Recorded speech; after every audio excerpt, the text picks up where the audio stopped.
በምስራቅ አፍሪካ የታላቁ ስምጥ ሸለቆን ብርት ላይ ጊዜ የቆመ የሚመስልበት አንድ ስፍራ አለ። ዓለም በቴክኖሎጂና በከተሞች ግንባታ በፈጠነች በዚህ ዘመን ከዛሬ 10,000 ዓመታት በፊት የነበረውን የሰው ልጅ አኗኗር እንደጠበቁ የሚኖሩ ህዝቦች አሉ። እነዚህ ሃድዛቤ ይባላሉ። እነዚህ ሰዎች አይሰሩም፣ እርሻ አያርሱም፣ ከብትም አያረቡም፣ መሬት የኔ ነው ብለው አያጥሩም። ይልቁኑ ተፈጥሮ በሰጠቻቸው ልግስና ብቻ የሚኖሩ የጥንታዊ የሰው ልጅ ሕያዋን ምስክር ናቸው። ዛሬ ወደዚህ ድንቅ ዓለም ወስዳችኋለሁ። የሃድዛቤን የህልውና ጉዞ፣ የአደን ጥበባቸውንና የማይበገረውን ባህላቸውን በጥልቀት እንቃኛለን። ሰላም የወንጀል ሪቪው ቤተሰቦች እንደምን ቆያችሁ? ላይክ፣ ሼር፣ ሰብስክራይብ በማድረግ አብራችሁኝ ቆዩ። ለሃድዛቤ ወንድ አደን ዝም ብሎ ምግብ ፍለጋ አይደለም፣ የክብርና የህልውና መገለጫ እንጂ። የሚጠቀሙባቸው ቀስቶችና ፍላጻዎች በእጃቸው የተሰሩ ናቸው። ነገር ግን ጥንካሬያቸው ከቀስቱ መሳብ ብቻ የሚመጣ አይደለም። ሚስጥሩ ያለው በፍላጻው ጫፍ ላይ ነው። ዴሰርት ሮዝ ከተባለ ተክል የሚዘጋጅ መርዝ በፍላጻው ጫፍ ላይ ይቀባል። ይህ መርዝ ዝሆንን እንኳን መጣል የሚችል አቅም አለው። አዳኙ ለሰዓታት አንዳንዴም ለቀናት እንስሳት ተከትሎ ይጓዛል። አንድ ፍላጻ ካረፈች እንስሳው ማምለጥ አይችልም። ይህ አደን ግን ከስግብግብነት ነፃ ነው። የሚታደነው ለዕለት ጉርስ ብቻ ነው። ወንዶቹ አደን ላይ ሲሰማሩ፣ ሴቶቹ ደግሞ ለጎሳው የጀርባ አጥንት ናቸው። በዱር ውስጥ የሚገኙ ጣፋጭ ፍራፍሬዎችንና በመሬት ውስጥ የተደበቁ ስራስሮችን በመቆፈር ለቤተሰቦቻቸው ያቀርባሉ። አንድ የሚገርም ነገር አለ። ሃድዛቤዎች ከወፍ ጋር ይነጋገራሉ። ሃኒ ጋይድ የምትባለው ወፍ የማር ቀፎ ያለበትን ዛፍ እየመራች ታሳያቸዋለች። ሰዎቹ ማሩን ይወስዳሉ። ወፏ ደግሞ የተረፈውን ስም እና ትል ትመገባለች።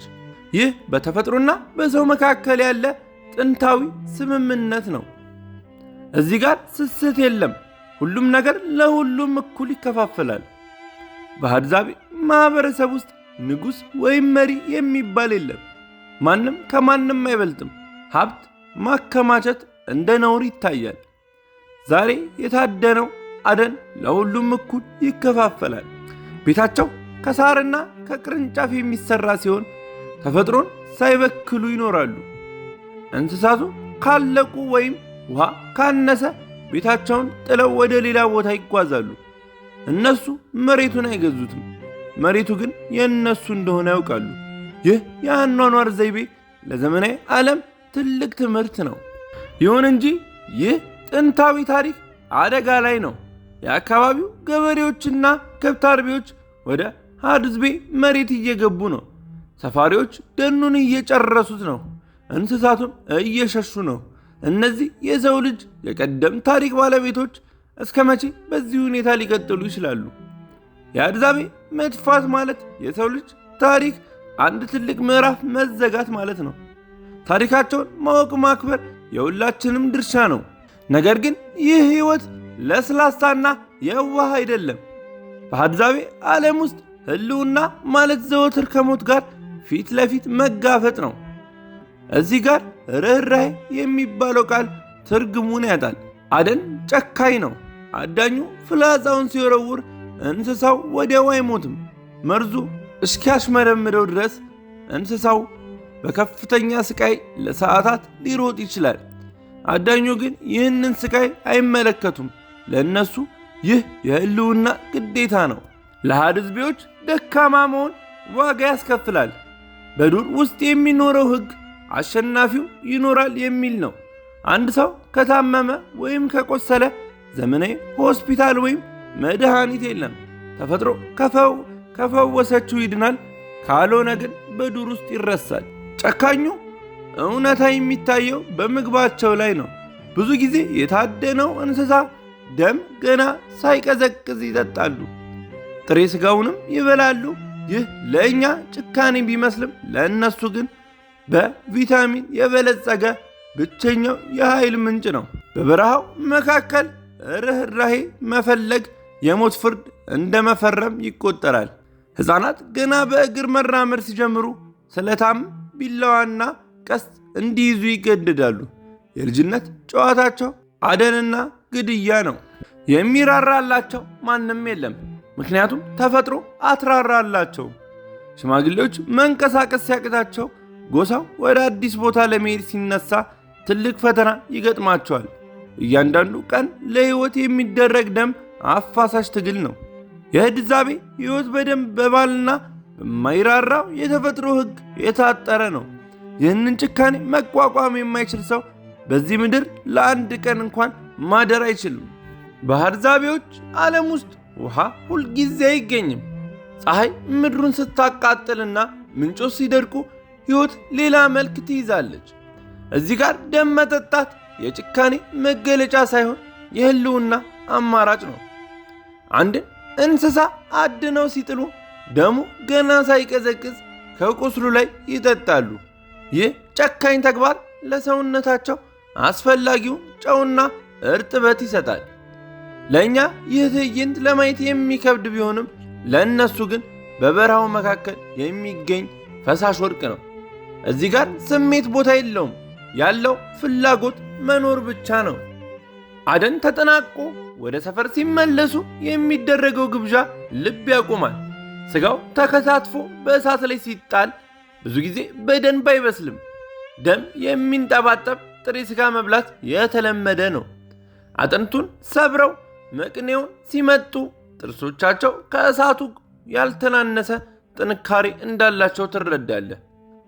የህድዛቤ አዳኝ ሆድ ውስጥ የሚገባ ነገር የለም።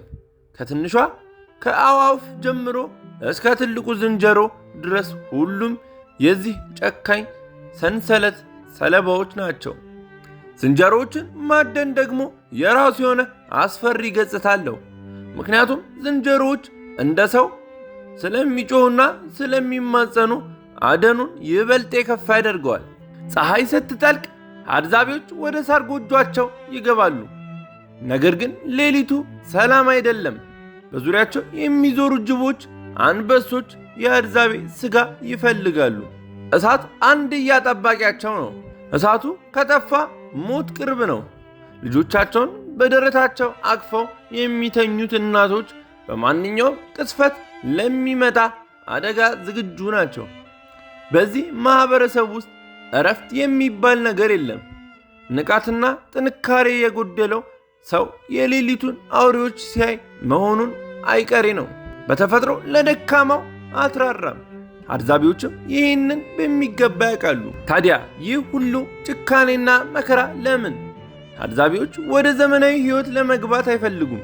ትምህርት ቤት፣ ሆስፒታል ወይም ቋሚ ቤት አይማርካቸውም። እነሱ የሚመርጡት ነፃነትን ነው። በደም የተጨማለቀ በረሃብ የተፈተነ ግን ደግሞ ከማንም ቁጥጥር ነፃ የሆነ ሕይወት። ይህንን አስፈሪና አስደናቂ ታሪክ ስንመለከት የሰው ልጅ መሪያው ምን ይመስል እንደነበር እናያለን። ህድዛቤዎች የጥንቱን ዓለም የመጨረሻ ተዋጊዎች ናቸው። ህድዛቤዎች ዘንድ እጅግ የሚፈለገውና ደም አፍሳሹ አደን የዝንጀሮች አደን ነው። ዝንጀሮች እንደ ሰው አስተዋይና በቡድን የሚከላከሉ በመሆናቸው አደኑን የሞትና የሽረት ያደርገዋል። ሌሊት ዝንጀሮዎቹ በዛፍ ላይ ተኝተው ሳለ አዳኞቹ በዝምታ ይከቧቸዋል። ፍላጻው ሲወረወርና መርዙ መስራት ሲጀምር ጫካው በዝንጀሮች ሰቆቃ እና ጩኸት ይሞላል። ይህ ጩኸት እንደ ሰው ሕፃን የሚሰማና ልብ የሚሰብር ቢሆንም ለአዳኙ ግን የድል አዋጅ ነው። ህድዛቤዎች ለዚህ ጩኸት ጆሮ የላቸውም፣ ምክንያቱም የሚሰማቸው የራሳቸው የሆድ ረሃብ ብቻ ነው። በዚህ ማህበረሰብ ውስጥ ሕግና ዳኛ የለም። አለመግባባቶች ቢፈጠሩም እንኳን የሚፈቱት በጉልበትና በቀስ ጥንካሬ ነው። አንዱ ሌላውን ቢገድል የሚጠየቅ የመንግስት አካል የለም። የህድዛቤ ሕይወት ከስሜታዊነት የራቀ ነው። አንድ አዳኝ ከአውሬው ጋር ተጋጥሞ ቢቆስልም መጓዝ ባይችል ጎሳው ጥሎት ይሄዳል። ለአንዱ ስንል ሁላችንም አንሞትል የሚል መርህ ጨካኝ ቢመስልም ለሺህ ዓመታት በበረሃው ውስጥ ያቆያቸው ሚስጥር ግን እሱ ነው። እዚህ ጋር ፍቅር የሚለካው በምግብ በጥንካሬያቸው ብቻ ነው። ታዲያ ይህንን ሁሉ አስፈሪ ሕይወት አይተው ለምን አይለወጡም? ለምን ወደ ከተማ አይመጡም? መልሱ ቀላል ነው። ለእነሱ እውነተኛ ጭካኔ የእኛ ዘመናዊነት ሕይወት ነው። በአራት ግድግዳ መታጠር፣ ለሰው ተቀጥሮ መስራት፣ በሰዓታት መመራት ለእነሱ ሞት ነው። እነሱ የሚመርጡት ደም የሚንጠባጠብ ስጋን፣ መርዛማ ፍላጻዎችንና የማይታወቀው ነገር ነው። ሀርዛቢዎች የሰው ልጅ ታሪክ መጀመሪያ ምናልባት መጨረሻ ናቸው። በዓለማችን ላይ የቀሩት መጨረሻዎች ነፃ አውሬዎች። ዛሬ የሀርዛቤ ታሪክ ስንጨርስ አንድ እውነታ እንረዳለን። ተፈጥሮ ቆንጆ ብቻ አይደለችም። ተፈጥሮ ጨካኝ፣ ማትራራ፣ ደም መጣጭም ናት። ሀርዛቤዎች የዚች ተፈጥሮ ልጆች ናቸው። የእነሱ ታሪክ የእኛን ታሪክ ነው። ከ100,000 ዓመታት በፊት ሁላችንም እንዲህ ነበርን። ዛሬ ግን እነሱ ብቻ ቀርተዋል። በታንዛኒያ በረሃ ውስጥ የሚሰማው የሀርዛቤዎች ፉጨትና የዝንጀሮች ጩኸት ነው። የጥንታዊ የዓለም መጨረሻ አስተጋብቶ ሆኖ ይቀጥላል። ውድ የወንጀል ሪቪው ቤተሰቦች ዛሬ ይዤላችሁ የመጣሁት ታሪክ ይህንን ይመስል ነበር። ከተመቻችሁ ላይክ፣ ሼር፣ ሰብስክራይብ በማድረግ ቻናሉን ይቀላቀሉ። በቀጣይ እንዴት አንበሳ አድነው እንደሚበሉና ደሙን እንደሚጠጡ እንድሰራላችሁ የምትፈልጉ ፓርት 2 ብላችሁ በኮሜንት ላይ አስቀምጡልኝ። እስከ ቀጣይ መልካም ጊዜ